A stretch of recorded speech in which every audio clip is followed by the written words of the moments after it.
Assalamualaikum warahmatullahi wabarakatuh. A'udzubillahi minasyaitonirrajim. Bismillahirrahmanirrahim. Rabbi shrah li sadri wa yassir li amri wa hlul 'uqdatam min lisani yafqahu qawli. Amma ba'du, teman-teman, sahabat-sahabat semuanya yang dimanapun kau berada, dimanapun kau berada, yang saya sangat banggakan. Terima kasih. Mudah-mudahan pada kesempatan ini semua sahabat-sahabat dalam kondisi sehat walafiat, tentunya masih dalam lindungan Allah Subhanahu wa taala. Amin ya rabbal alamin.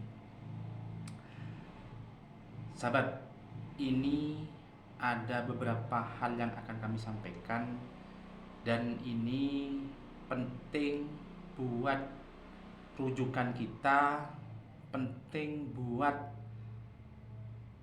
sebagai pengingat kepada kita semua bahwa dalam sebuah rumah tangga ini pasti ada hal yang menghalangi, ada hal yang membuat kita terhalangi, ada ikatan rumah tangga sulit, mudah, dan penuh tantangan, ujian, penuh cobaan, penuh suatu hal yang membuat kita harus berpikir ulang, yang membuat kita kadang harus berputus asa, kadang harus menyerah, kadang harus melangkah, menyusun demi langkah supaya nyampe kepada tujuan pernikahan. Apa itu, sahabat? Pernikahan itu adalah sesuatu yang sakral, sesuatu yang harus kita perjuangkan, sesuatu yang harus kita lewati. Jangan sampai pernah menyerah, karena semua itu tidak ada yang sempurna, semua itu tidak ada yang sempurna atau sesuatu yang memang harus saling menyempurnakan. Apa itu? Kekurangan pasangan suami dan istri itu pasti ada kekurangannya. Dan inilah ada beberapa hal yang bisa kita buat renungi. Jangan bisa menikah tapi mudah bercerai. Nah, di sini yang akan kami sampaikan adalah adab. Adab itu, sahabat, ya, cara. Ya. Adab itu cara jika bertengkar dengan suami dan istri. Ya, adab jika bertengkar dengan suaminya. Adab itu cara, ya. Cara jika bertengkar dengan suami, dengan pasangan kita, supaya tidak mudah mengatakan cerai, tidak mudah menyerah dalam sebuah perjuangan pernikahan. Semua itu, sahabat, butuh perjuangan. Semua itu butuh hal yang harus kita saling sama-sama menguatkan. Nah, apa ini? Ini yang pertama, adab jika bertengkar dengan suami. Satu ya, harus saling mengerti. Satu, usahakan jangan sampai bertengkar di depan umum. Kalau di depan umum kita ada masalah, ada hal-hal yang membuat kita capek, marah, tahan dulu. Usahakan tahan dulu. Utamanya seorang suami ini harus betul-betul bisa meredam amarah, meredam kemarahan. Kalau tidak seperti itu, bisa membuat komunikasi itu menjadi fatal. Ya, termasuk saya ini juga belajar bagaimana cara membahagiakan istri, karena seorang pasangan, seorang istri itu semuanya bisa dilewati, tapi ketika sudah dapat bentakan seorang suami, dapat marah dari seorang suami, hancurlah semua harapannya itu. Karena perempuan itu mainnya kan perasaan, sahabat, sama dengan sesuatu yang lembut, jadi tidak bisa dikerasi. Kalau dikerasi maka jadi patah. Itu, sahabat, ya. Jadi usahakan yang pertama, jangan sampai bertengkar di depan umum. Satu. Yang nomor dua, beri waktu sejenak, kasih waktu luang, renggang, supaya pasangan saling mikir. Jangan langsung salah bentak, jangan langsung salah marah. Biasanya ini laki-laki biasa marah, tapi perempuan kadang-kadang sering ngambek, biasa ngambek, dak jelas, dak apa, dak itu, tahu-tahu ngambek. Kadang-kadang ada yang diinginkan tidak terungkap, tidak tersampaikan, perempuan itu marah-marah. Kadang marahnya tanpa sebab. Akhirnya seorang suami kadang pun mikir gitu loh. Mikir kenapa? Apa sih maunya? Apa yang kurang daripada saya? Nah, jadi harus sama-sama memahami pasangan laki-laki itu. Seorang laki-laki sering marah, kayak dengan perempuan, marahnya pun tambah tidak jelas. Bagaimana kalau seperti itu? Harus bisa saling memahami. Ya, berilah kalau bertengkar nomor dua ini, berilah waktu sejenak untuk biar sama-sama mikir. Nah, tapi jangan lama-lama. Nomor tiga ya, jangan mengadu pada orang tua atau saudara. Jadi kalau kita punya masalah, baik suaminya, baik kepada istrinya, ini jangan sampai sekali-kali mengadu ke orang tua kita. Masalah kita berdua harus selesaikan berdua. Kalau kita curhatnya ke orang tua, curhatnya ke keluarga, karena persepsinya berbeda sudah. Ya, bisa saja namanya orang tua kan membela anaknya. Akhirnya menantunya digitukan, diginikin, padahal kenyataannya tidak seperti itu. Nah, apalagi saudara. Ya, jadi jangan biasa kita curhat ke orang lain biar apa? Biar masalah tidak kemana-mana. Ya, biar masalah itu tidak kemana-mana. Akhirnya masalah itu tetap bisa diselesaikan dengan satu tujuan itu. Ya, bisa ya. Itu tip dan cara. Mungkin sederhana ini sahabat, tapi bisa kita lakukan.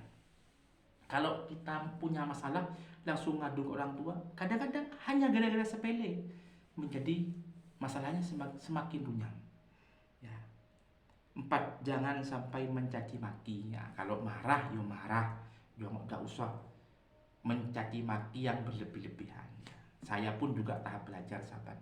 Jadi tahap belajar untuk membahagiakan istri, karena istri itu bisa bahagia bukan hanya karena belanjanya cukup, tapi karena dari perlakuan kita, karena ada juga dari langkah-langkah kita, dari perhatian kita, dari hal-hal kecil yang bisa kita sampaikan, dari hal-hal kecil yang bisa membuatkan istri kita bahagia. Jadi namanya bahagia itu bukan hanya dari belanja. Kadang belanjanya cukup, uangnya banyak, mobilnya bagus, kadang bercerai ya. Kenapa? Karena tidak saling memahami, tidak merawat usia pernikahan itu dengan hati, hanya dengan keinginan yang tinggi, dengan nafsu yang tinggi. Akhirnya ketika tidak harapan tidak sesuai dengan ekspektasi, maka semuanya akan menjadi fatal, semuanya akan menjadi cerai-berai. Ini loh yang tidak diharapkan oleh agama. Kalau setan sangat berharap kepada manusia, kepada hamba yang bertengkar, itu sangat berharap. Malah setan merupakan suatu yang keberhasilan, karena pernikahan itu sahabat itu merupakan ibadah yang paling favorit. Jadi ibadah yang paling panjang itu pernikahan, karena menahan amarah, menahan marah, harus sabar, cari rezeki. Nah, yang paling fatal kadang istri itu marah tanpa sebab, marah-marah tanpa sebab. Itulah tugasnya seorang laki-laki untuk mengayomi, mengopeni supaya istri tetap jalan yang positif, tentunya dalam ridhonya Allah Subhanahu wa taala. Ini ya. Terus nomor 5, jangan curhat kepada lawan jenis. Ya, biasanya perempuan ini ya. Jadi ketika ada masalah dengan suaminya, jangan sampai curhat kepada orang lain. Jangan sampai curhat kepada orang lain. Perempuan biasanya seorang istri ketika ada masalah dengan suaminya sok minta perlindungan. Karena ketika orang curhat itu kan seakan-akan minta perlindungan ya kepada orang lain. Iya, kalau cowok lawan jenisnya itu kadang-kadang menasihati, sok bela, ya sok membela, sok perhatian, gitu kan? Nah, itu yang bisa menyebabkan perselingkuhan. Nah, ketika kita sudah masuk jebakan selingkuh itu sahabat, kita harus hati-hati sahabat. Karena kalau sudah selingkuh, yang jelas berapa persen akan berkurang perhatian kita kepada istri, berkurang perhatian kita kepada anak, kepada keluarga, kadang sudah berkurang fokus kepada selingkuhannya. Sedangkan selingkuh itu hanya kepentingan saat, itu hanya kepentingan nafsu, dan suatu saat kalau ada apa-apa bukan selingkuhannya itu yang menolong, pasti akan kembali kepada istrinya yang sah itu. Coba kita renungkan ya, kalau kita selingkuh, yang cuci baju kita siapa? Ya, yang ngasih makan setiap hari mulai dulu masih bujang sampai punya anak 2, punya anak 3 itu siapa? Ya, yang menemani ketika suka dan duka itu siapa? Ya istri kita. Makanya ketika kita sudah punya banyak uang, sudah sukses, sudah berhasil, tahu-tahu selingkuh, itu kan zolim namanya. Zolim. Zolim. Itu ya, baik itu kondisinya darurat apa tidak, termasuk zolim. Kenapa? Karena kalau selingkuh itu kan apa ya? Menyakiti seorang perempuan. Ya mungkin kalau kita sadar, siapa sih tidak pengen seorang suami, seorang laki-laki itu punya istri 2, 3, 4, apalagi simpanan. Kan gitu. Semuanya pengen, semuanya. Tapi semua keinginan itu kan nafsu. Nafsu itu sahabat tidak ada batasnya, ya. Jadi nafsu itu tidak ada batasnya. Nafsu itu selamanya itu nafsu itu ingin, ingin, ingin dan ingin. Kurang, kurang, kurang terus gitu loh. Ya, kurang terus. Ketika itu kita dibiarkan, maka akan menjadi merajalela. Ketika akan menjadi merajalela, kita juga akan masuk ke dalam jurang perselingkuhan. Ketika sudah selingkuh sahabat, ketemu 1 kali ada rasa rindu, ketemu 2 kali ada rasa kangen, ketemu 3 kali, 4 kali bisa saja sudah check in ke hotel. Ketika sudah check in, ya berapa persen pasti sudah melakukan zina. Ketika sudah melakukan zina sahabat, itu 1 kali zina, 1 kali zina ya, itu 40 tahun tidak diterima sudah sholatnya, sudah tidak diterima amal ibadahnya. Ketika kita sudah tidak diterima amal ibadahnya, hidup ini akan sia-sia sahabat. Sedangkan kita itu sebenarnya apa? Hidup ini cuma sebentar, hidup ini cuma sementara. Kalau kita hidup itu sudah dengan Allah dicatat dengan raport yang merah, dicatat dengan apa?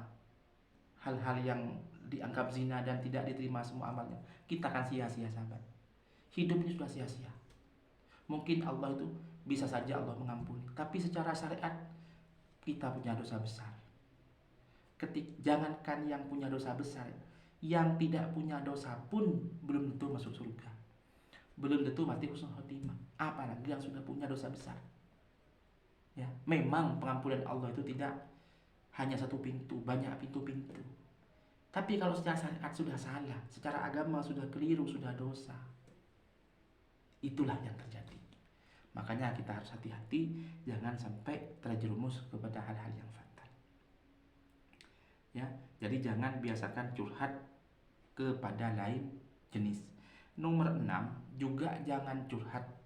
Ini biasanya juga perempuan ini ya. Jangan curhat di sosmed. Nah, ya, jangan curhat di sosmed, Facebook, WA, atau status. Ya. Jangan begitu, karena tanggapan dan penilaiannya orang tidak sama sahabat. Penilaian dan tanggapan tidak sama. Ini bisa menimbulkan atau memicu fitnah-fitnah di luar yang sebenarnya bukan masalah kita. Ini kalau ditanggapi dengan serius, ditanggapi. Kadang-kadang lucu ya, suami istri itu kadang-kadang lucu. Kenapa kok lucu? Kadang-kadang bertengkar hebat kan. Bertengkar hebat. Ketika paginya itu bertengkar hebat, begini begitu, sampai malamnya minta jatah, malamnya melakukan hubungan badan, kan gitu kan. Jadi siangnya itu berantem, malamnya kadang melakukan hubungan badan, melakukan hubungan intim, siangnya bertengkar. Kadang-kadang kalau malamnya bertengkar, kadang-kadang paginya berhubungan intim, berhubungan badan. Ya, itulah keunikan suami istri, keunikan dalam rumah tangga kita. Ya, jadi ya gitulah. Kalau diseriusi ya memang rumah tangga harus serius. Kalau terlalu serius ya kita akan stres, sahabat. Kita akan stres. Ya. Oh, kadang-kadang bertengkar hebat. Setelah bertengkar 2 jam kemudian berhubungan badan, berhubungan intim. Kadang yang sering bertengkar pun anaknya banyak. Iya kan? Nah, ini loh. Ini sahabat. Makanya kita harus hati-hati, harus tetap istiqomah dan konsisten untuk mencapai kesuksesan dalam rumah tangga. Nomor 7, setelah selesai adu pendapat, saling-saling menerima, meminta maaf, saling merasa bersalah.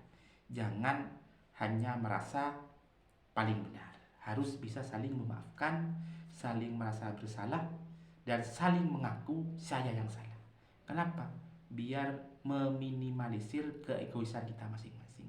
Biar kita ini sama-sama selamat dalam pertengkaran dan kita tetap dalam satu jalur, yaitu jalur apa? Konsisten atau tidak cerai-berai dalam rumah tangga. Ibadah yang panjang itu adalah ibadah pernikahan. Makanya pernikahan kita rawat, jangan sampai kita bercerai-berai. Rawat, harus saling mengalah. Satu hal lagi, tidak ada yang paling sempurna. Yang sempurna itu hanya Allah Subhanahu wa taala. Kita sama-sama dikasih seorang istri, dikasih seorang hamba oleh Allah untuk saling menjaga, diamanahkan oleh Allah pasangan kita untuk dijaga, untuk dihargai, untuk dihormati. Dan itu semuanya, kalau kita dihargai, semuanya akan menjadi ibadah, semuanya akan menjadi poin-poin dan pundi-pundi pahala. Mudah-mudahan kita semua sukses dalam menjalankan rumah tangga dan kelak kita bersama-sama mati dengan cara husnul khotimah. Amin ya rabbal alamin. Mungkin itu sahabat ya yang bisa kami sampaikan, yang bisa uraikan dalam pertemuan ini. Tetap semangat, mudah-mudahan dalam lindungan Allah Subhanahu wa taala. Amin ya rabbal alamin. Terima kasih, kami akhiri, wallahu muwaffiq ila aqwamit thoriq. Assalamualaikum warahmatullahi wabarakatuh.